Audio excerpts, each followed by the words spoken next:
Arnold Schwarzenegger, एक ऐसा इंसान जिसने जिस भी फील्ड में कदम रखा उसमें टॉप तक पहुंचा। Body building, modelling, business, acting, politics, military, हर फील्ड में। और वो ऐसे बैकग्राउंड से बिलोंग करते हैं कि हम सोच भी नहीं सकते। तो अपनी लाइफ के उतार चढ़ाव के ज्ञान को निचोड़कर इन्होंने एक इवेंट में 50 मिनट की ऐसी स्पीच दी थी जिसपे 100 मिलियन से भी ज़्यादा व्यूज़ है, और जिसको आप मानोगे नहीं, लाखों लोग लूप पे सुनते डेली। मैं खुद 8 से 10 बार सुन चुका हूँ। और इसी स्पीच में इन्होंने अपने फेमस 6 सक्सेस रूल्स भी बताए। तो क्या आप तैयार हैं इस मास्टरपीस के लिए? यहाँ मैं सक्सेस के बारे में बात करने आया हूँ।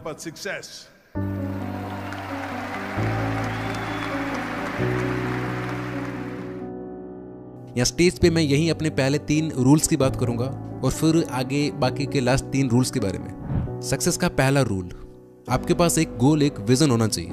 अगर तुम्हारे पास एक गोल नहीं है, एक विजन नहीं है, तो तुम्हें पता नहीं चलेगा कि तुम्हें कहाँ जाना है, और फिर तुम भटकते रहोगे और कभी वहाँ नहीं पहुँच पाओगे जहाँ तुम्हें जाना है। तो मैं बहुत फॉर्चुनेट था कि मेरे पास किसी तरह से एक विजन था।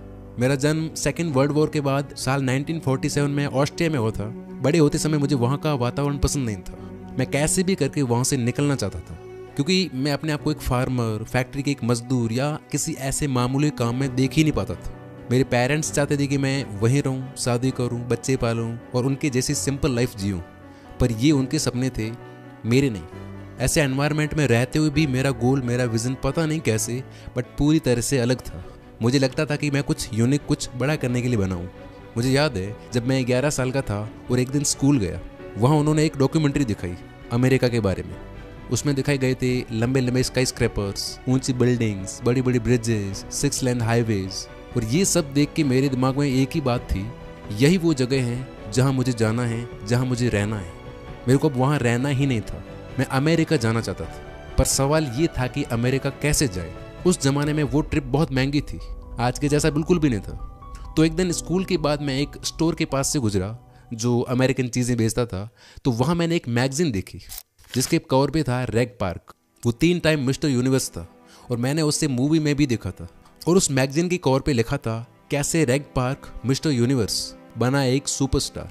मैंने उस मैगजीन को खरीदा और घर आ गया और फिर उसे बार बार पढ़ा। उसमें सब कुछ था, रेग पार्क का ट्रेनिंग प्लान, कैसे इंग्लैंड के एक फैक्ट्री टाउन में वो रोज 3-4 घंटे वर्कआउट करता था, mister Europe, mister great Britain और फिर मिस्टर यूनिवर्स जीता, और आखिर में कैसे उसे हरक्यूलिस की मूवी मिली। मैंने पढ़ के सोचा, वाह, ये तो मेरी लाइफ का ब्लूप्रिंट है। मुझे भी रेग पार्क की तरह बॉडी बिल्डिंग चैंपियन बनना है, मूवीज में आना है, करोड़पति बनना है और फेमस होना है। क्या तुम जानते हो कि कितना एक्साइटिंग फील हुआ था मुझे जब मुझे पता था कि मैं कहाँ जा रहा हूँ। सोचो, ज़्यादातर लोगों को पता ही नहीं होता कि वो कहाँ जा रहे हैं, पर मुझे पता था कि मैं बनूंगा एक बॉडी बिल्डिंग चैंपियन, बिल्कुल उस सुपरस्टार की तरह। मैं बहुत रिलैक्स फील कर रहा था, क्योंकि जब तुम्हारे पास एक गोल, एक विजन होता है तो सब कुछ आसान हो जाता है। एक सर्वे के मुताबिक अमेरिका के 74% लोगों को अपनी नौकरी पसंद ही नहीं है, क्योंकि वो जॉब इसलिए नहीं कर रहे हैं क्योंकि उनकी वो ड्रीम जॉब है या फिर उस जॉब तक वो अपने पैशन को फॉलो करते हुए आए हैं। नहीं, बल्कि वो बिना किसी गोल के, बिना किसी डायरेक्शन के घूम रहे थे। उन्हें यहाँ वहाँ कहीं पर बहुत सारी जॉब ओपनिंग्स दिखाई दी तो उन्हें लगा कि चलो अप्लाई कर देते, तो उन्होंने अप्लाई कर दिया। कुछ एक में वो सिलेक्ट हो गए तो बस काम करना शुरू कर दिया, क्योंकि सीधी सी बात है, बिल्स पे करने के लिए काम तो करना पड़ता है। तो बस उन्होंने काम करना शुरू कर दिया। लेकिन जब काम करना शुरू किया तो उन्हें काम करते करते समझ में आया कि ये तो एक बहुत ही बोरिंग रूटीन बन गया, काम करने में मज़ा ही नहीं आ रहा था। अब क्या करें?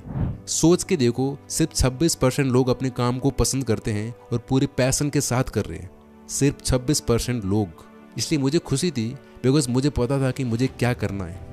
जब मैं घंटों हैवी वर्कआउट करता था तो लोग मुझे देखते थे और कहते थे, आप तो 5-5, 6-6 घंटे वर्कआउट करते हो, मगर आपके चेहरे पर हमेशा एक स्माइल दिखाई देती है। जबकि दूसरे लोग जो आपके जितना ही मेहनत करते हैं, उनके चेहरे पर हमेशा 12 बजे रहते हैं। ऐसा क्यों होता है? तो मैं कहता था, सिंपल, मुझे बस अपना एक टारगेट दिखाई देता है और मैं उस टारगेट के लिए ये सब कुछ करता हूँ। मिस्टर यूनिवर्स, मेरे सामने मिस्टर यूनिवर्स का गोल था। मेरा हर रेपिटेशन, हर सेट, हर एक्सरसाइज मुझे उस गोल की तरफ एक कदम और पास ले जा रहा था। मैं एक्साइटमेंट के कारण रात को सो नहीं पाता था, सोचता रहता था कि कब फिर से जिम जाकर वो 500 पाउंड स्क्वाट कर पाऊंगा। मैं एक्साइटेड रहता था हर दिन जाकर वो 500 पाउंड बेंच प्रेस करने के लिए। मैं चार्ज रहता था कि कितना जल्दी सुबह हो और मैं सेटअप के 2000 रेपिटेशंस फिर से कर पाऊंगा। 20 साल की उम्र में पहली बार लंदन गया और मिस्टर यूनिवर्स कॉन्टेस्ट जीता, वो भी youngest contestant of mister universe. और इतना सब कुछ मैं कर पाया क्योंकि मेरा एक गोल था, एक विजन था। तो लाइफ में एक पर्पस होना बहुत ज़रूरी है, और चाहे आपकी कोई सी भी फील्ड हो, ये फॉर्मूला हर जगह काम करता है। मेरे साथ एक्टिंग में भी ऐसा ही था। जैसे Conan the barbarian movie shoot करते वक्त मैं एक स्वॉर्ड हाथ में पकड़ के बिना कपड़ों के चट्टानों पर क्रॉलिंग कर रहा था। मेरे घुटने और कोहनियाँ छिल गई थी, खून निकल रहा था। 10 टेक्स के बाद डायरेक्टर ने मुझसे कहा, एंड मुझे माफ़ करना पर एक और क्लोजअप चाहिए, तो क्या तुम कर सकते हो? मैंने जवाब दिया, मुझे कोई दर्द नहीं हो रहा, क्योंकि मैं दिमाग में वो सीन विजुलाइज कर रहा हूँ कि जब ये सही से हो जाएगा तो कैसा लगेगा। इसलिए चाहे 50 टेक्स लगे या 100, मुझे फ़र्क नहीं पड़ता। मैं वो परफेक्ट सीन का विज़न देख रहा था। जब तक सही नहीं मिलता मैं करता रहूँगा। इसी तरह पॉलिटिक्स में भी मेरा विज़न बिल्कुल क्लियर था।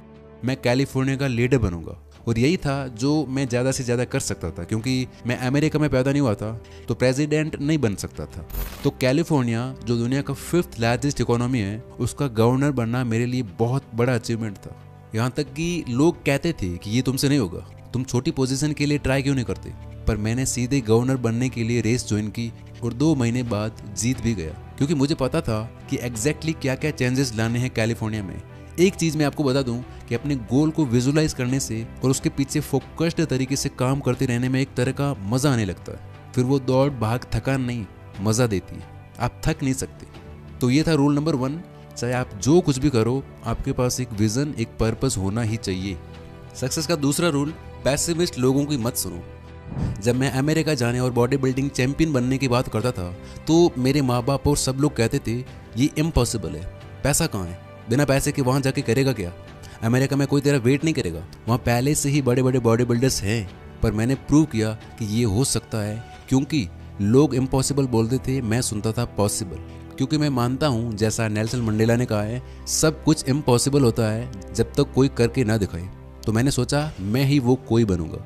पहले कभी नहीं हुआ, ठीक है तो मैं करूंगा। लोगों के नो को मैंने यस समझा। और बॉडी बिल्डिंग के बाद जब मैंने मूवीज ज्वाइन करने की कोशिश की, तब भी यही सेम चीज़ें बोली गई। जब मैंने एक हॉलीवुड एजेंट को बोला कि भाई मैं मूवीज में आना चाहता हूँ, तो उसने कहा क्या मजाक है अर्नोल्ड यार। उसके बाद एक स्टूडियो एग्जीक्यूटिव को मैंने जब बोला कि मैं लीडिंग रोल करूंगा फिल्म्स में, तो वो हंसने लगा और बोला भाई ये इम्पॉसिबल है, तेरी ये जो लुक है ये चलेगी नहीं इसमें, body builders don't work in Hollywood, ये सब 20 साल पहले ही खत्म हो चुका है। और तेरा एक्सेंट, अगर तू वेट भी कम कर ले फिर भी एक्सेंट का क्या करेगा, जर्मन एक्सेंट से लोग डर जाएंगे। हॉलीवुड में आज तक कोई फॉरेन एक्सेंट वाला लीडिंग रोल नहीं कर पाया। और तेरा नाम स्वर्जन ये क्या है, कौन प्रोनाउंस करेगा इसे, तो भूल जा यार ये सब। सो इमेजिन हर एजेंट, हर स्टूडियो वाला, हर मैनेजर यही बोल रहा था, इसी तरह की बातें। पर do you know, I didn't give a shit. मुझे अपने आप पे पूरा बिलीव था कि मैं लीडिंग रोल करूंगा। मैंने बॉडी बिल्डिंग की जर्नी से सीखा था कि सब कुछ मेहनत का ही खेल है। मैंने खुद से कहा कि बॉडी बिल्डिंग में मैं रोज़ 5-6 घंटे वर्कआउट करता था, अब एक्टिंग के लिए भी यही सेम डेडिकेशन दिखाऊंगा। मैंने इंग्लिश पढ़ने के लिए कॉलेज भी ज्वाइन किया, वॉइस एक्सेंट और एक्टिंग क्लासेस ज्वाइन की। मेहनत मेहनत और बस मेहनत। फिर मूवीज़ मिलना शुरू हुई और 5 साल के अंदर मैं हॉलीवुड का सबसे बड़ा स्टार बन गया, हाईएस्ट पेड हॉलीवुड स्टार। क्योंकि मैंने उन लूजर्स की नहीं सुनी जिन्होंने कहा था कि इट्स नॉट पॉसिबल। पॉलिटिक्स में भी सब बोल रहे थे कि नहीं ये नहीं हो सकता, फिर भी मैं कैलिफोर्निया का गवर्नर बना। ये रियलिटी है दोस्तों कि अगर आप पैसिमिस्ट लोगों की बातों में आ गए तो आपका कुछ नहीं होगा। अगर मैं बॉडी बिल्डिंग से लेकर शो बिजनेस और पॉलिटिक्स तक सबकी नेगेटिविटी सुनता तो आज मैं यहाँ तुमसे बात नहीं कर रहा होता, शायद ऑस्ट्रिया में ही धक्के खा रहा होता। रूल नंबर 3, मुझे इतना गुस्सा आता है जब लोग मुझसे कहते हैं कि उनके पास जिम जाकर 45 मिनट का भी वर्कआउट करने का टाइम नहीं है, या फिर कोई और काम 1 घंटा करने का जिससे वो फिजिकली और मेंटली इंप्रूव हो सके। इमेजिन करो, आज से आप रोज 1 घंटा हिस्ट्री सब्जेक्ट पढ़ना शुरू करते हो। अब सोचो, 1 साल में 365 दिनों के 365 घंटों में आप कितना कुछ सीख जाओगे।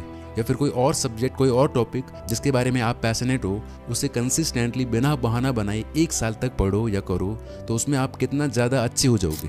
इमेजिन करो कि कोई बिजनेस जो तुम डेवलप करना चाहते हो, रोज अगर उस पर 1 घंटा भी काम करते हो, 1 साल में वो कितना बड़ा बन सकता है, कितना कुछ आप उसमें हासिल कर सकते हो, और वो तुम्हें कितना दूर तक ले जा सकता है, आप उस बारे में सोच भी नहीं सकते हो। और इसलिए ये चीज़ मुझे बहुत गुस्सा दिलाती है कि 24 घंटे एक दिन में होते हुए भी लोग कहते हैं कि उनके पास वक्त नहीं है। अगर 8 घंटे आप सोते हो, 8 घंटे आप जॉब करते हो, तो 8 घंटे फिर भी बचते हैं। हो सकता है 2 घंटे आप ट्रैवल करते हो, इसके बाद भी 6 घंटे आपके पास बचते हैं। क्या करते हो उस टाइम का?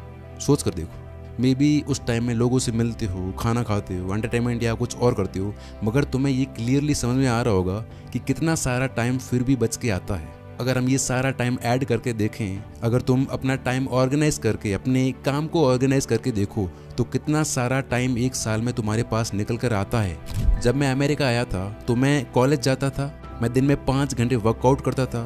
मैंने कंस्ट्रक्शन में भी काम किया है क्योंकि उस टाइम बॉडी बिल्डिंग में पैसा नहीं था, मेरे पास फूड, सप्लीमेंट्स और इक्विपमेंट खरीदने के भी पैसे नहीं होते थे, तो इसलिए मुझे काम पे जाना पड़ता था। तो मैं कॉलेज भी जाता था, जिम भी करता था, काम भी करता था, और हफ्ते में 4 दिन नाइट्स में 8 से 12 बजे तक एक्टिंग क्लासेस भी लेता था।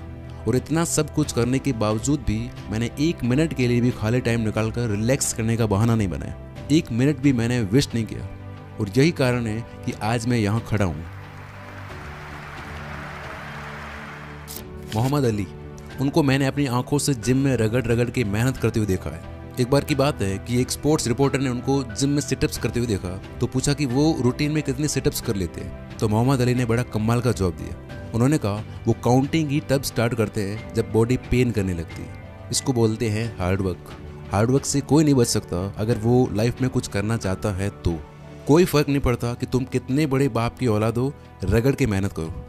कोई मैजिकल पिल नहीं है जिसे तुम खा लोगे, या कोई सक्सेस का मंत्र नहीं है जिसका तुम जाप कर लोगे तो जाकर के तुम सक्सेसफुल हो जाओगे। इस दुनिया में कोई शॉर्टकट नहीं है, कोई मैजिक नाम की चीज़ नहीं है। वर्क वर्क और वर्क, यही एक तरीका है। रूल नंबर 4, मुझे प्लान बी से नफरत है, और मैं बताता हूँ कि ऐसा क्यों है। क्योंकि हमारे पास काम करने वाले कम और डाउट करने वाले ज़्यादा है। हमारे आसपास ऐसे बहुत से लोग हैं जो कहेंगे no you can't do it, ये करना इम्पॉसिबल है। ऐसे डाउट करने वाले और हमारे कॉन्फिडेंस को तोड़ने वाले लोग हमारी लाइफ में हर स्टेज पर मिलेंगे। इसमें कोई प्रॉब्लम नहीं है, लेकिन प्रॉब्लम तब आती है जब हम खुद पर डाउट करने लग जाते हैं और हमें प्लान बी की ज़रूरत फील होने लगती है। सेल्फ डाउट सबसे डेंजरस चीज़ है, क्योंकि अब तुम कह रहे हो कि अगर मेरा प्लान ए काम नहीं करेगा तो मेरे पास बैकअप में प्लान बी होना चाहिए, और मेरे पास है भी। यानी जैसे ही तुमने प्लान बी के बारे में सोचना शुरू किया, तुम्हारी एनर्जी, तुम्हारा पूरा का पूरा अटेंशन डाइवर्ट हो गया किस तरफ? प्लान ए से प्लान बी की तरफ। अब अगर तुम प्लान ए को करते हुए या प्लान ए करने से पहले प्लान बी के बारे में सोचते हो, तो इसका मतलब ये हुआ कि तुमने अपने प्लान ए को 100% दिया ही नहीं। जब 100% दिया ही नहीं तो वो तो फेल हो गए ना। और एक और बात सीख लो, जब हम बिना सेफ्टी नेट के खेलते हैं तो हम ज़्यादा अच्छे से परफॉर्म कर पाते हैं।